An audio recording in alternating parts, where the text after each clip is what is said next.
Our next in-person mastermind is coming up this fall, and we're heading to Vegas. We're kicking off this mastermind with an in-person tour at Zappos downtown Las Vegas campus, where you'll learn their strategies behind company culture, core values, employee engagement, and customer service. Looking outside the legal industry for business concepts and strategies allows you to gain fresh perspectives and innovative solutions that can be applied to improve and differentiate your firm's operations. Following the tour are the mastermind hot seats. Every attendee has the opportunity to dive deep into their business obstacles with their mastermind group and coach. We believe that nothing beats working on your firm in person, so join us in Las Vegas on November 7th and 8th. This is your chance to break through barriers, spark new ideas, and accelerate your law firm's success. Limited spots are available. Visit maxlawevents.com for full event details and to grab your ticket today.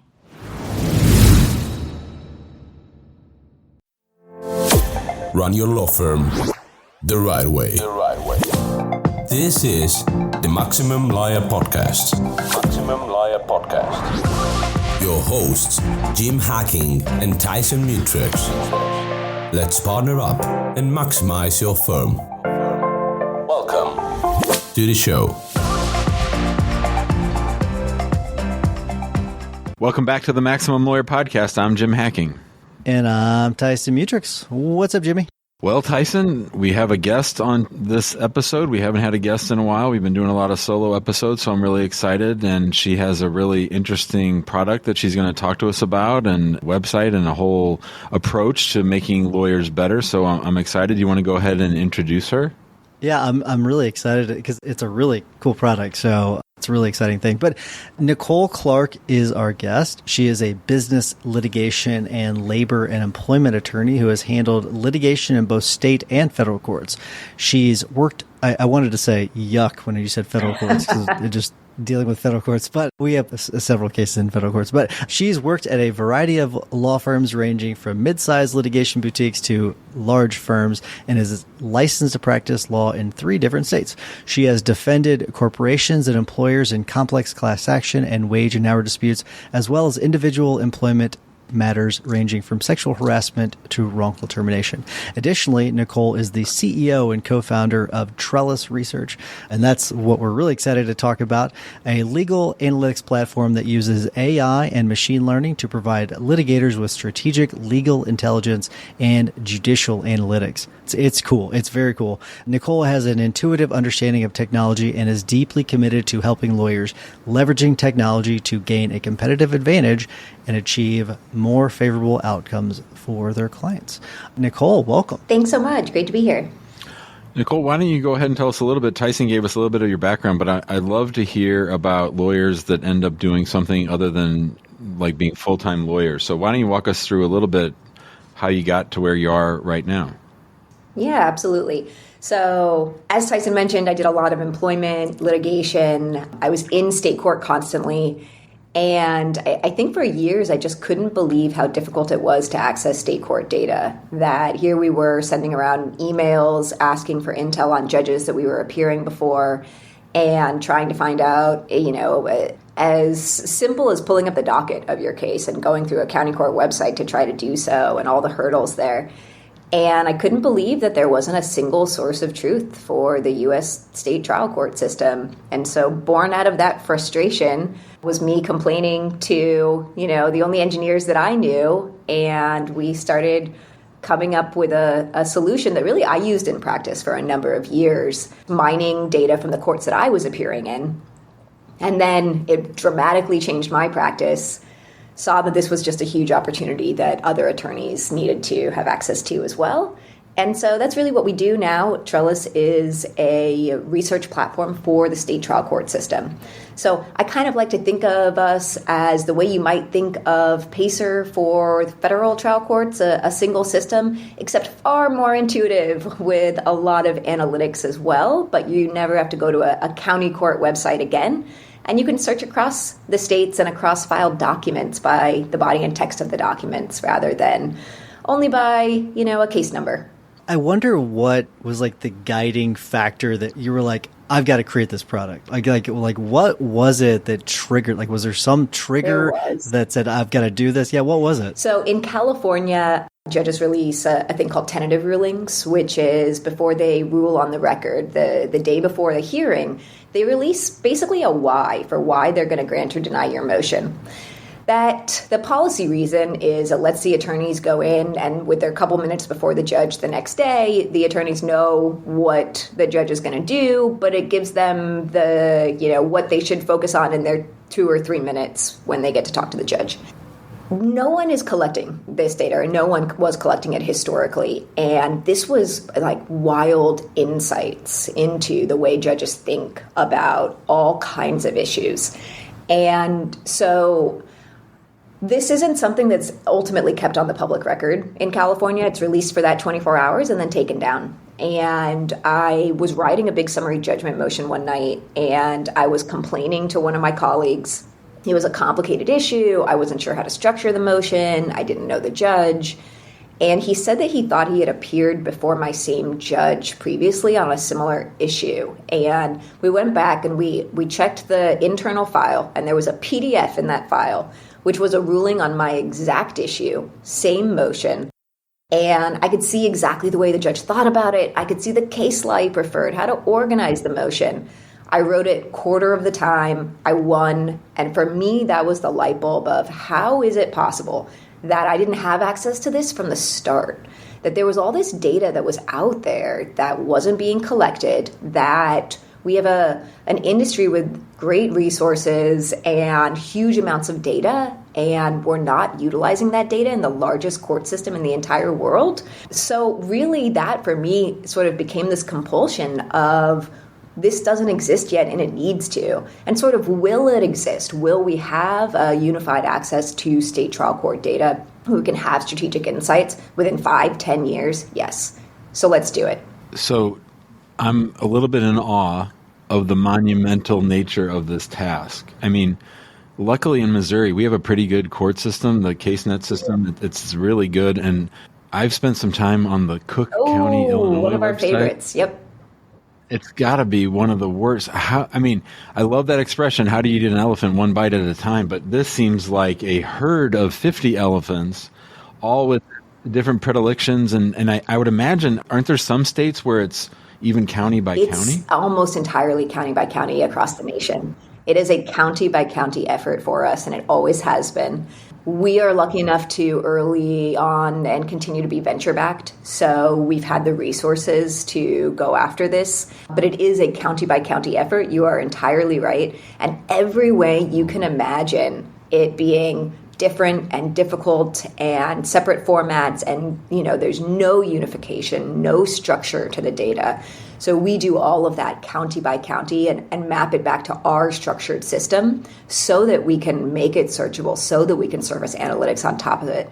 And yes, monumental task is the right way to put it. Absolutely. So as someone that has actually we had built a scraper years ago that scraped multiple counties in Missouri. And it was interesting because we had built it was a whole process where it scraped data and then it sent out postcards to people. But it was a monumental task. It was just an absolute monumental task. So I can't imagine what you're going through. But I wonder with the attorneys that you've rolled it out to, like, what has been their reaction to it? I mean, at this point, we have thousands of law firms that are customers, and folks, the thing that we find is the 4 sort of main use cases are judge research from the start, opposing counsel research from the start, writing motions, basically using the entire state trial court system as a brief bank, because we have the searchable filed motions and someone has written something similar, and not only something similar, something's been granted by your judge that you can utilize. And then we're also an alerting platform. So if you want to get alerted on your own cases, if you want to get alerted on clients or interesting cases in your practice area that you want to sort of stay up to date on, then we're an alerting platform as well. I'm really interested. So you're looking at Cook County, and it says antiquated. I mean, if it doesn't use frames from the old days, I don't know. It's as basic as can be. How do you begin? Like, do you say to them, "Hey, this is what we're going to do," or do you just attack it yourself like hackers, or like walk us through how you approach a county, especially a county as big as Chicago? Yeah, I mean, we generally approach it ourselves. There's not a lot of tech resources at the county level to be able to help us anyway. There's no API. There's no way to really get the data in a clean format from them. So yes, we attack it ourselves county by county. Quick shout out for Cook. We provide the Cook County documents free on our website. So if you need to pull Chicago documents, filed documents, please get them on our website. We do that also for Los Angeles County, which is another really expensive county, and a few others. And we already have 170 million searchable file documents, so largest brief bank of file documents that's out there. And the body and text is searchable, which is a really big deal. But Cook County, what do? You go in and you start from sort of most recent, and you start pulling those cases, and then we pull them in. They say it's a general civil case. What does that actually mean? Well, we use our ML and we say, actually, this is a personal injury case. What type of personal injury case? Well, it looks like it's a intentional, tort, or whatever the case may be. And then, okay, well, now we have the docket. We classify every single docket entry. So this is a motion. What type of motion? What judge was it before? What was the outcome? Who was the party that brought it? What are the other attorneys in the case? So every case, not only at the entire case level, but also at the individual docket entry level, is classified by our system. And then that allows you to sort of slice and dice the data to say, I only want to find these cases in the last year before this judge where there was a summary judgment motion brought on a negligence issue, or whatever you're searching for. But for us, getting the data in the first place, which is not easy, these court websites are, as you probably know from trying, they are not ideal, isn't necessarily the hard part, although it's not the easy part. But the hard part is structuring the data. It's normalizing, structuring, cleaning the data so that you have something that you can make sense of in the end. I've got so many questions, trying to figure out where I want to go. I want to go more on the business side, I guess. So this has got to be, this is a massive shift from what you did before, right? Yeah, massive shift. So I imagine, like, from a business standpoint, you've got to build this thing before you could even start getting clients, right? Like, before you can start targeting attorneys. But then that also requires, it's not just building software, it's actually having to reach out to all these different venues. So I guess my question is, like, what has been the most difficult part in building this company? The difficult parts just change. So what was the most difficult in starting the company is different than sort of what's the most difficult part of it now. That's an evolution. And it doesn't actually get any easier. It just gets different. It's kind of like raising a child, right? There's like great parts and difficult parts throughout the entire lifespan, and they're wildly great and wildly difficult, but they just slightly change on what those things are. Jim made that exact same comment earlier today. So I think it's funny that you made that comment. Yeah, absolutely. I think early on was collecting the data, and really early on with lawyers, it was the how. No one could understand like how that was possible. And so getting people to even sort of be educated that this was something they could do now was an early hurdle. And then now it's scaling, right? It's scaling team, it's scaling business, it's moving faster. All difficult, all very different.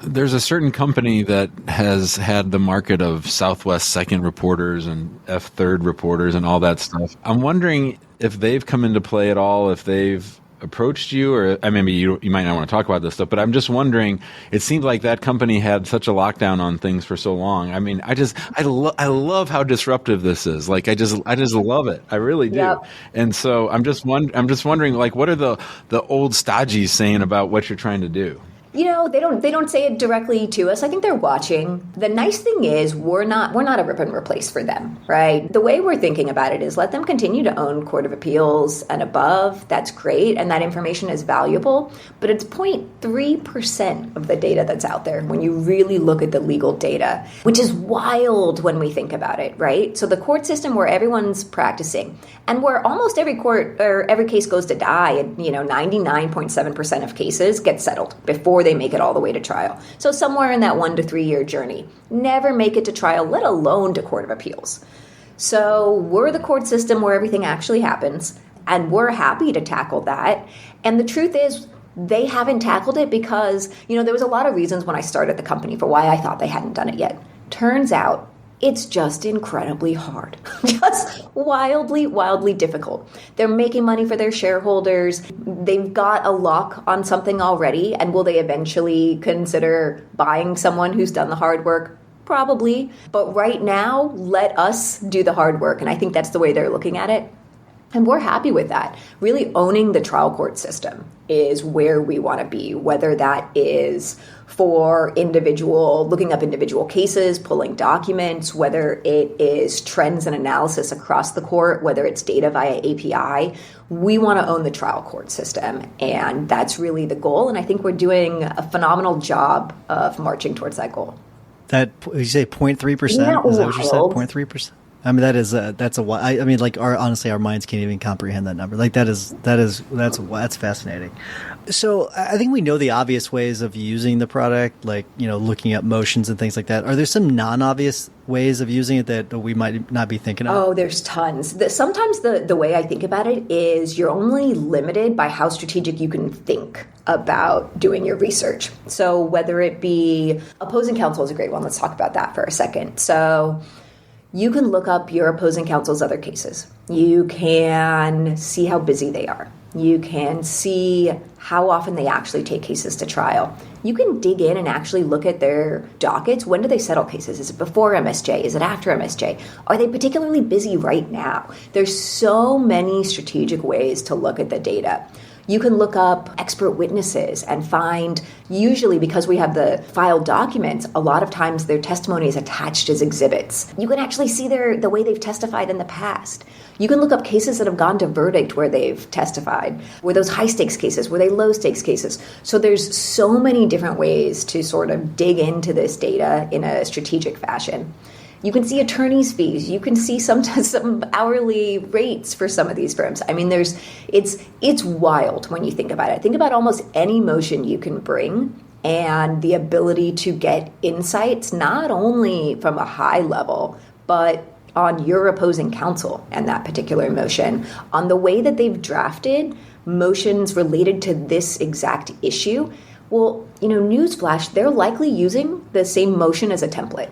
Now you know what they're going to bring. And so you can be proactive in the way you think about the case. So there's so many different ways to drill in and be super strategic with this data when you go in a granular way. I think of it as like not any different than the way you'd search on Lexis or Westlaw, but the data set that you're searching and the strategic information that you can find. That's the difference.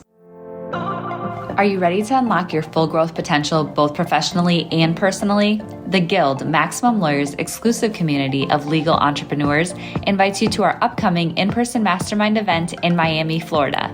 There's something truly extraordinary about the breakthroughs that occur when you're physically present, working through your business and mindset challenges in real time.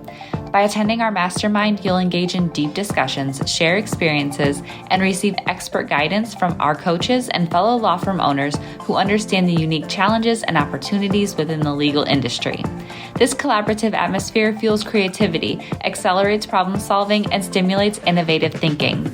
Investing in your personal and professional development through attending an in-person mastermind is an investment in yourself and in your future. The breakthroughs, knowledge, and strategies you'll acquire are priceless assets that can transform your practice and propel you towards your goals. Visit maxlawevents.com today to join the Guild, reserve your spot, and secure your ticket at the best possible price. You're listening to the Maximum Lawyer Podcast. Our guest today, Nicole Clark, she's on a mission to democratize all the data from all the state courts across the country. We're excited to have her.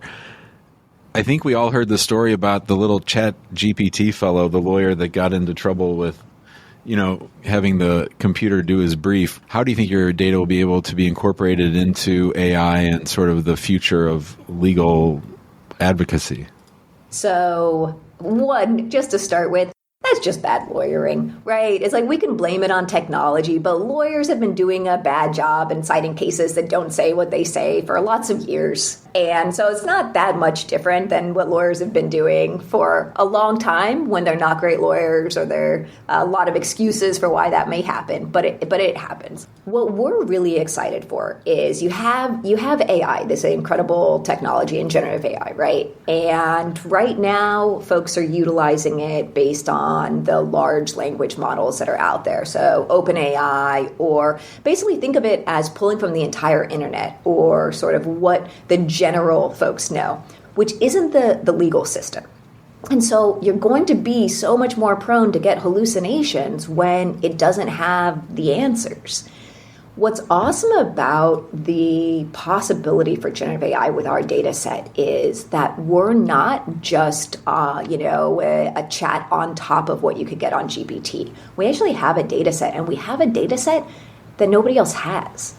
And this data set, and one of the things I'm really proud of with us is that, one, we're just positioned to be able to help more because we have the underlying data, because it doesn't have to guess, because you can look and it can pull. You need help with writing this motion? Well, let's pull from 4 other motions dealing with similar issues, except let's make sure they were before the judge that you're going before, in the county that you're in. But not only that, let's pull from motions that were granted to give you a sort of outline to start with.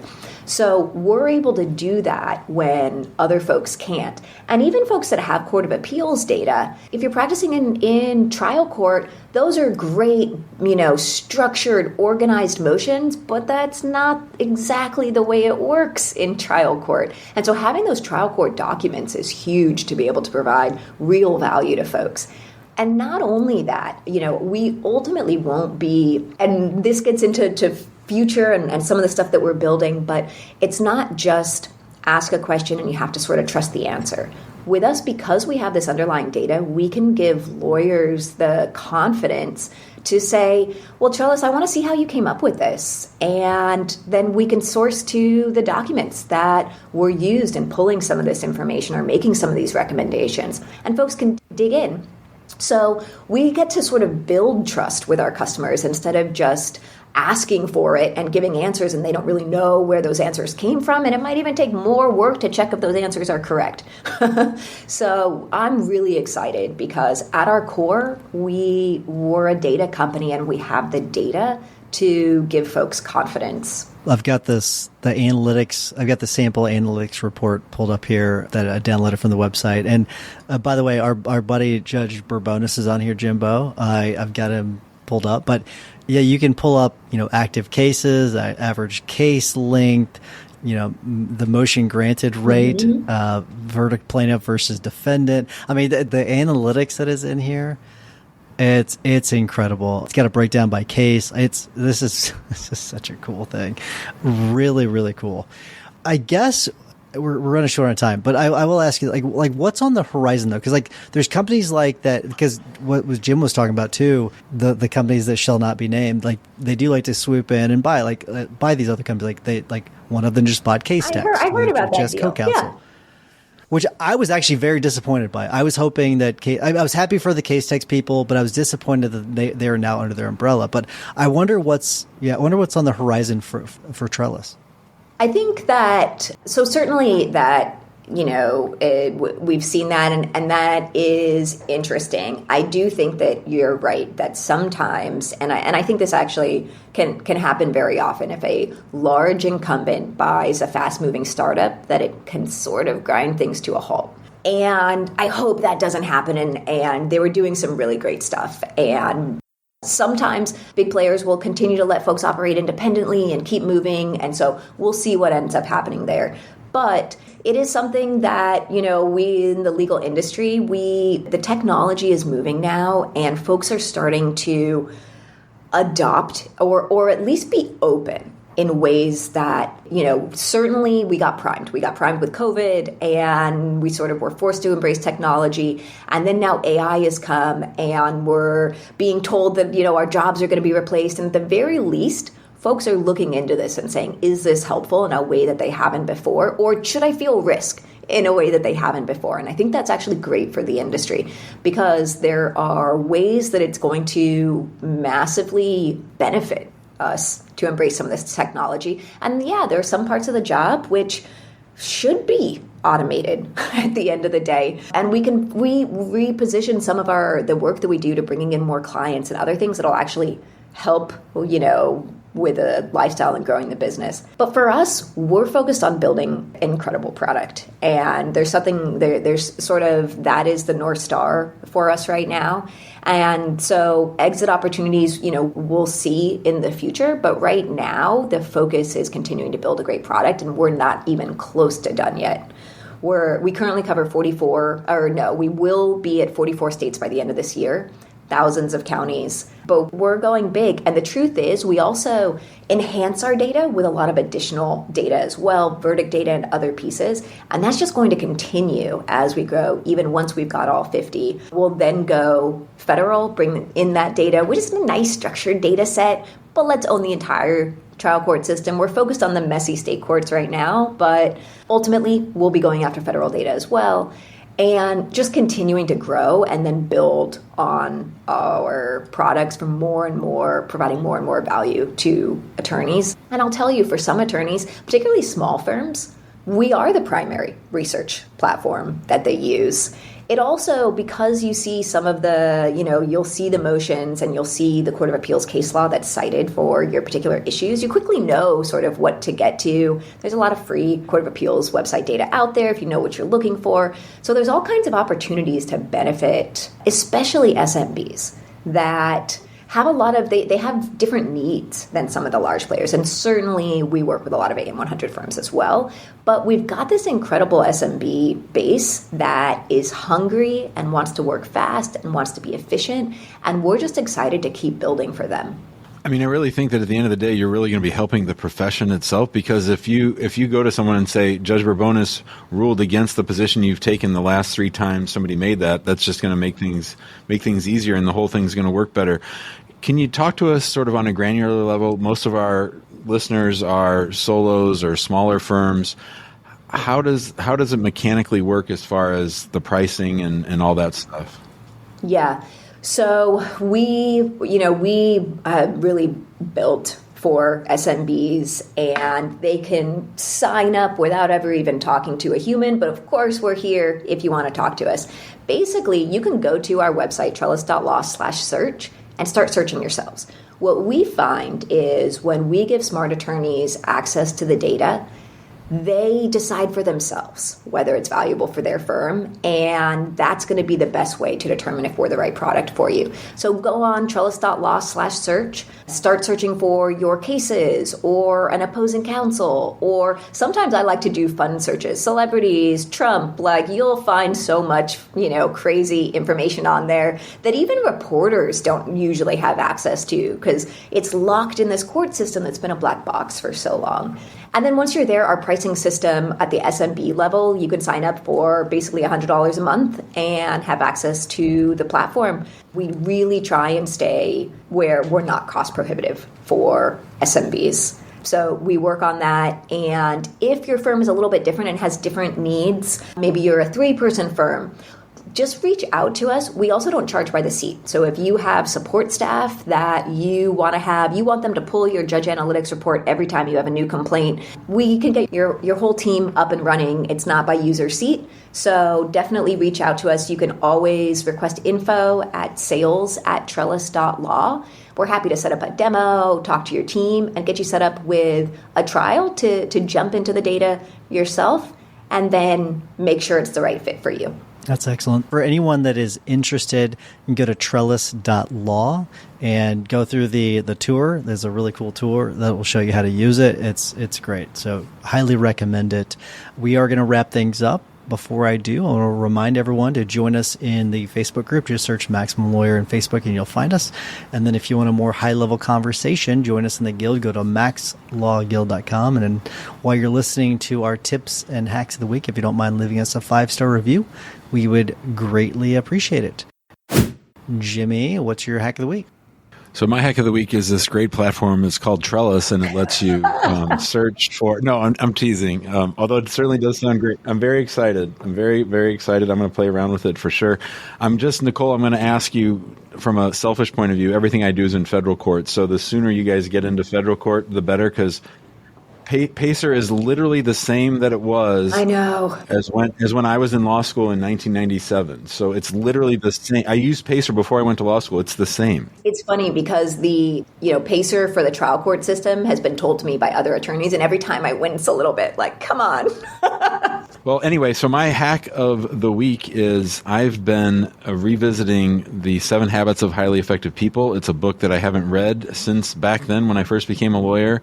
So many great lessons in there, especially for law firm owners. And just one that I'm sort of focused on right now is the emotional bank account, that for every interaction we have with clients, with customers, with team members, you're either adding to the emotional bank account or you're subtracting from it. And we really need to spend some time building up that emotional bank account for when those tough times come and there are the invariable withdrawals. But the book overall, you can't ever go wrong. It's one of those books that you should read every year or so, and I'll be adding that to my list. I like it. That's a good one, Jimbo.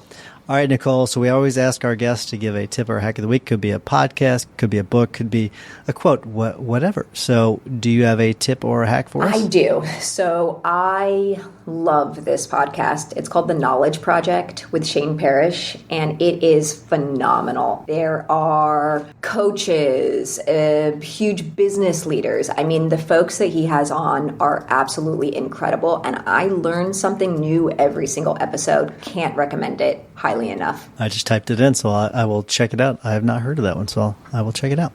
My tip of the week is there's something that we started doing with our leadership team, and it's monthly check-ins. And so for those of you that are running companies like Nicole or running law firms like our listeners, sometimes you can kind of start to feel a little disconnected with your leadership team and with your employees. And this is something we started doing. So I meet with each one of our leadership team members once a month for 15 minutes. And I go through, meet up with them really quickly, check in with them, see how things are going. And it seems to be very, very effective. And it's allowing me to reconnect with them quite a bit. And then it's really all about them. So it's not about, me and them, it's about just them. And so I think that they seem to really, really appreciate it. So I highly recommend anyone that is running a company that you do those check-ins with your leaders. Nicole, thank you so much for coming on. Really cool product. Awesome. Enjoyed just talking to you about the product. It's really cool. So thank you so much for coming on. Absolutely. Thanks for having me, guys. Thanks, Nicole. Good stuff. Bye, guys. Thanks for listening to the Maximum Lawyer Podcast. To stay in contact with your host and to access more content, go to MaximumLawyer.com. Have a great week and catch you next time.